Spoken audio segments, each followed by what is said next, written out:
अब आफ्नै आमा भयो पत्याउँछु सौतिनी आमा त परिन् धेरै सौतेनी आमा नभनिरा परे बेलामा यही सौतेनी आमा काम लाग्छ ल तेरो बुढो खोइ बोलाएर दे आमा रहेछ त पैसा अनि किन छैन भन्नुभएको सिधै छ त किन भन्छु नि तेरो पैको ताल त्यही हो तिर्छ कि तिर्दैन तिर्छन् ढुक्क आउनुहोस् बरु कहाँ गएको हो म खोजेर लिएर आउँछु यो पैसा राख्नुहोस् दिइसके पैसा छुन्न म आफै राख्त ल त म आफै राख्छु अब नदिउँ भने पनि बुढेसकालमा पाल्ने यिनीहरू नै हुन् दिनु परिहाल्यो सित्तैमा 2 लाख रुपियाँ गयो हुन त विदेश जान्छु कमाउँछु भनिरहेछ अब विदेश गएर कमाएर तिर्ला नि गाह्रो साह्रो केही छैन यो पैसा अबे पुतली अनि यत्रो पैसा कहाँबाट ल्याइसो कहाँबाट ल्याउनु नि तिम्रो आमाले दिएको मेरी आमाले दिएको अरे कसरी अब कसरी मन पग्ल्यो होला नि तिम्रो आमाको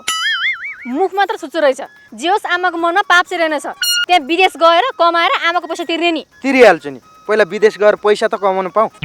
ल अब पर्सि फ्लाइट छ अरे आजै काठमाडौँ जानुपर्छ अरे हिँड्छौँ आजै पो जानुपर्छ आज एक रात बसेर भोलि जाँदा हुँदैन होइन आज एक रात चाहिँ किन बस्नु पर्यो तँलाई बिहा गरे 2 वर्ष भयो 2 वर्षको रात त बसेकै हो नि ल आऊ अब जाने मान्छेलाई के रोक्नु रोक्नु पनि भएन नि तैँले यहाँ रोक्यो भने एयरपोर्टमा प्लेन रोक्दैन यत्रो वर्षको रात चाहिँ वास्तै नगर्ने अहिले जाने बेलामा चाहिँ एक रात रोक्न खोज्छे गाँठे गाह्रो छ मलाई